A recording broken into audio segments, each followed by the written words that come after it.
मागील काही वर्षापासून महाराष्ट्रात गुन्हेगारी मोठ्या प्रमाणावर वाढताना दिसते। पुणे, बीड तसंच महाराष्ट्रातील इतर ठिकाणीही गुन्हेगारी फोफावली आहे। दिवसाढवळ्या एकमेकांचे मुर्दे पाडले जात आहेत आणि यावरून राज्यात राजकारणही तापताना दिसतंय। एवढंच नव्हे तर महाराष्ट्रातील गुन्हेगारीला राजकीय किनार लागल्याचंही अनेक ठिकाणी दिसलं। त्यामुळेच महाराष्ट्राच्या राजकारणाला गुन्हेगारीची कीड लागली आहे का असा प्रश्न उपस्थित होतोय। पाहूया।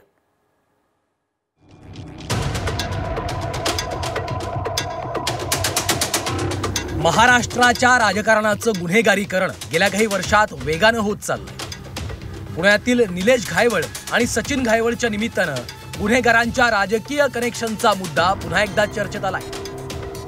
निलेश घायवळबाबत वेगवेगळ्या चर्चा ऐकायला मिळतात। निलेश घायवळचा विधान परिषदेचे सभापती राम शिंदेंसोबतचा व्हिडिओ पहिल्यांदा समोर आलाय। या व्हिडिओनंतर लगेचच रोहित पवारांचा सचिन घायवळसोबतचा फोटो समोर आला। या निमित्तानं गुंडांच्या राजाश्रयाचा मुद्दा ऐरणीवर आलाय। महाराष्ट्राचं राजकारण म्हणजे सुसंस्कृत राजकारण अशी देशभरात प्रतिमा आहे। ही नाण्याची एक बाजू असली तरी महाराष्ट्राच्या राजकारणात गुन्हेगार आणि राजकीय नेत्यांची कायमच छुपी युती राहिली। अगदी मुंबईचा पहिला डॉन हाजी मस्तान असो की अंडरवर्ल्ड डॉन दाऊद या मोठ्या गँगस्टर बाबत कायमच कोणत्या ना कोणत्या राजकीय नेत्यांमध्ये सहानुभूतीची भावना राहिली आहे। मुंबईचा पहिला डॉन म्हणून हाजी मस्तानची ओळख होती। हाजी मस्ताननं जोगेंद्र कवाड यांच्या सोबत दलित मुस्लिम सुरक्षा महासंघ नावाचा पक्ष काढला। निवडणूकही लढवली पण त्यांना त्यात यश आलं नाही। पुढे जोगेंद्र कवाडींनी पीपल्स रिपब्लिकन पार्टी काढून आपला वेगळा मार्ग निवडला तर हाजी मस्तानचा पुढच्या काळात अस्त झाला। गँगस्टर मन्या सुर्वे याचाही राजकीय मिरवणुकीतला एक फोटो सोशल मीडियावर अधूनमधून दिसत असतो। दाऊद टोळीबाबतही काही राजकीय नेत्यांना सहानुभूती होती। काही गँगस्टर्सनी दिल्ली ते मुंबई विमान प्रवास एका बड्या नेत्यासोबत केल्याची चर्चा राजकीय वर्तुळात होती।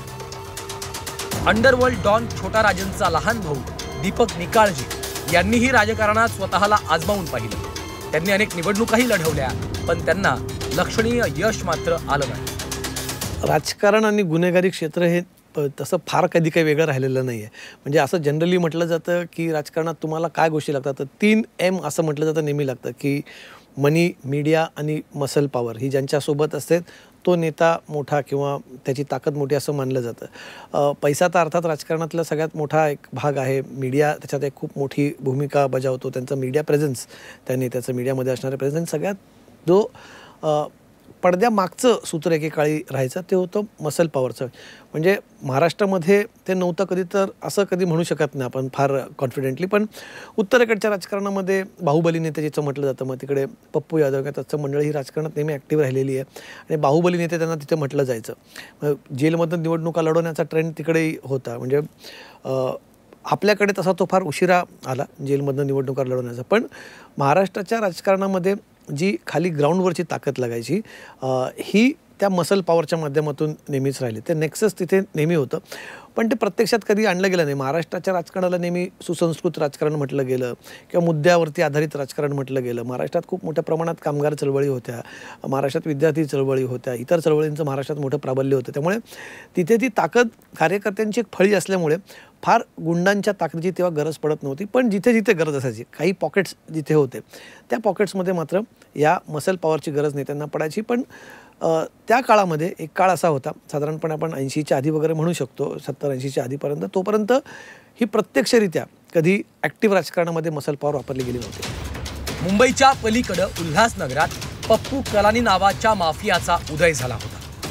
1980 पासून गुन्हेगारी क्षेत्रात वावरणारा पप्पू कलानी 1986 मध्ये तत्कालीन उल्हासनगर नगर परिषदेचा नगराध्यक्ष म्हणून निवडून आला। 8 खून आणि 19 गंभीर गुन्ह्यांमध्ये आरोपी असलेला पप्पू कलानी 1990 मध्ये काँग्रेसच्या तिकिटावर आमदार म्हणून निवडून आला, तर पुढे जेलमध्ये राहून 2 वेळा त्यांना आमदारकीची निवडणूक जिंकली। पप्पू कलानींचे राजकीय नेत्यांशी असलेले घनिष्ठ संबंध कायमच चर्चेचा विषय राहिले। अंडरवर्ल्ड डॉन अरुण गवळी याची राजकारणातली एंट्री मात्र धमाकेदार राहिली।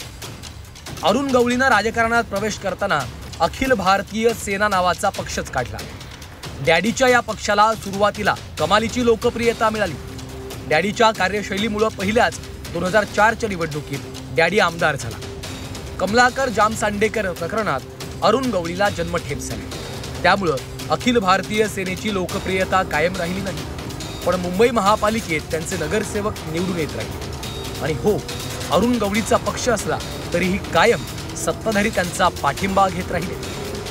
महाराष्ट्रात थेट असं राजकीय कनेक्शन सुरू झालं असं आपण पिन पॉईंट कुठल्या दिवसाला किंवा कुठल्या अशा वर्षाला करू शकत नाहीत. पण 80च्या दशकामध्ये मुंबईमध्ये आपल्याला सगळ्यांना माहिती आहे की अंडरवर्ल्डचं प्राबल्य किती वाढलं होतं. आणि इतकी एक मोठी घटना ही समाजात घडत असताना, अंडरवर्ल्डचा उदय होत असताना, त्याचं अंडरवर्ल्डचं फोपावणं, गल्लोगल्ली सुरू असणारे एन्काउंटर, गँग वॉर्स, गँगमधली आपापसातली टोळी युद्ध, हे सगळं सुरू असताना राजकारण त्याच्यापासून अलिप्त राहू शकत नव्हतं.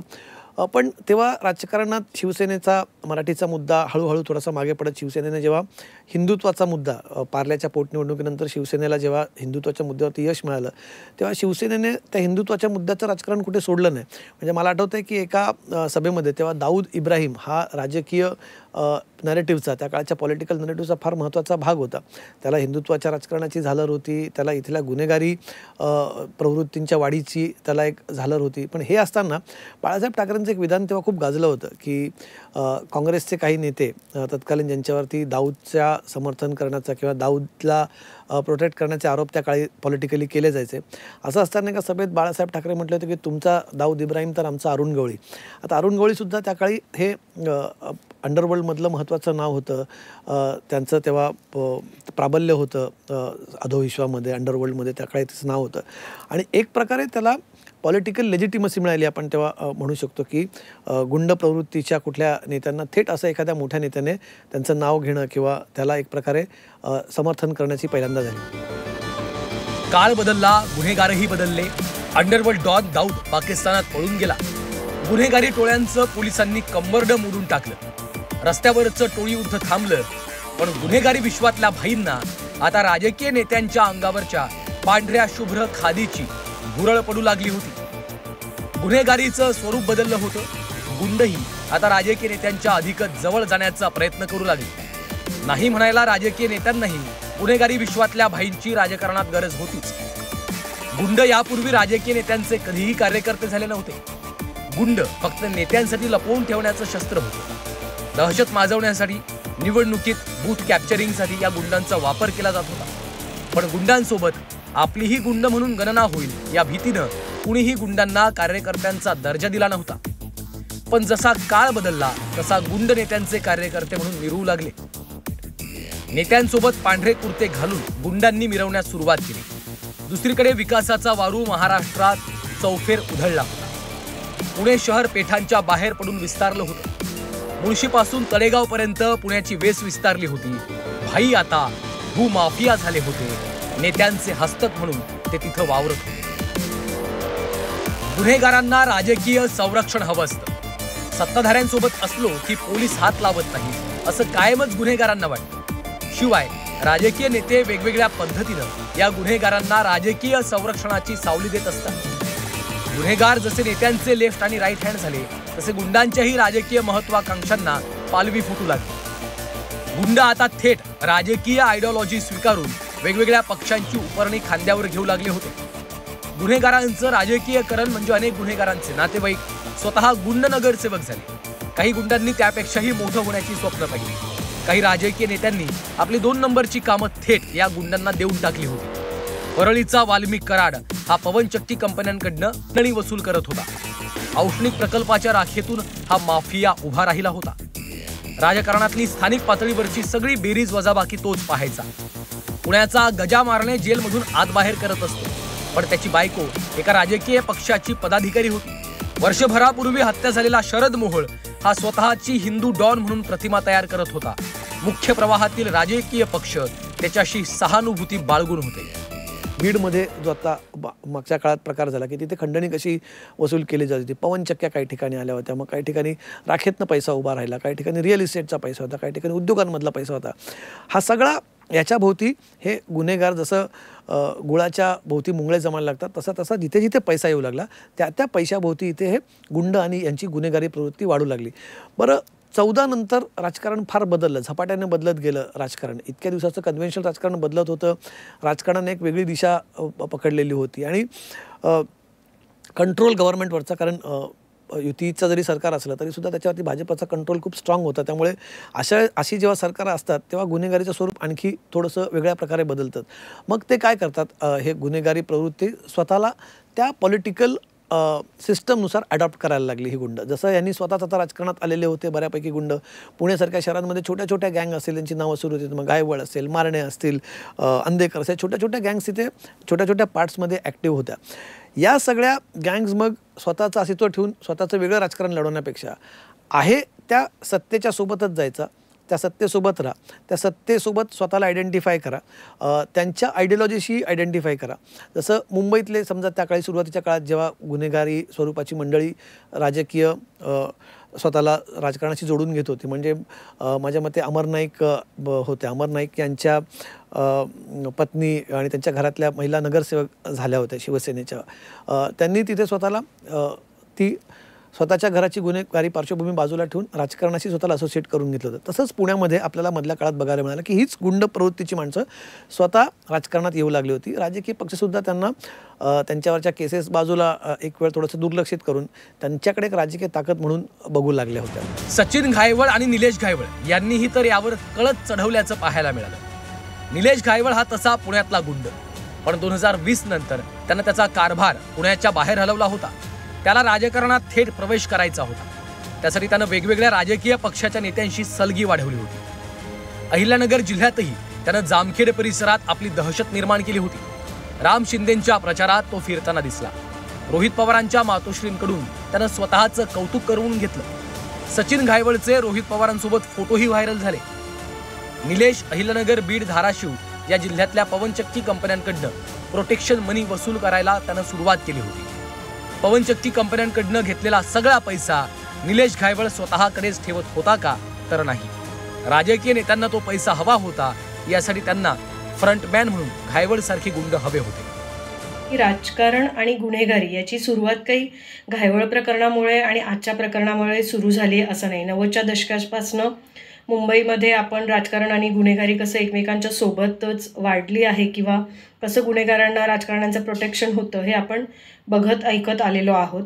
आत्ता गेल्या काही दिवसामध्ये पुण्यामध्ये ज्या पद्धतीने काही विशिष्ट प्रकरणांमध्ये पोलिसांवर आरोप करण्यात आले काही राजकीय पुढाऱ्यांकडनं आणि त्यानंतर एक वेगळ्या पद्धतीचं राजकारण शेप होताना आपण पुण्यामध्ये बघतोय.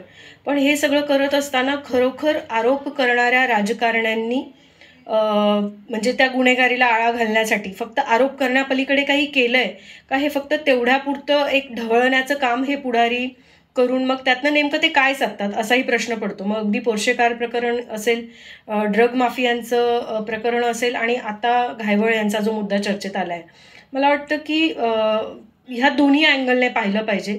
फक्त एकाच व्यक्तीला किंवा एकाच यंत्रणेला दोष न देता आरोप करणाऱ्या लोकांनीही मुळापर्यंत जाण्यासाठी, सोल्युशन देण्यासाठी, खरंच नागरिकांच्या हितासाठी ह्या मुद्द्यांवर इतक्या दिवसांमध्ये काय केलंय हाही प्रश्न या निमित्ताने उभा राहतो. गुन्हेगार शेवटी गुन्हेगार असतात. गुन्हेगारांचा लगेचच बकासूर होतो. त्यांना सगळं काही मिळवण्याची खूप घाई असते. राजकीय नेत्यांसारखी ते संधीची वाट पाहत नाहीत. निलेश घायवळ, वाल्मिक कराडसारखे गुंड आज उघडे पडले.